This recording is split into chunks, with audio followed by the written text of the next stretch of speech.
easy fix to get rid of the squeak. Pull this hand wheel off. Inside, there's 2 belts.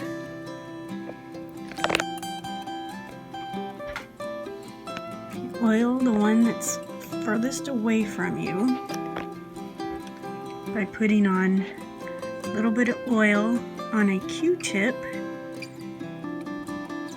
Just dab a little and then run the machine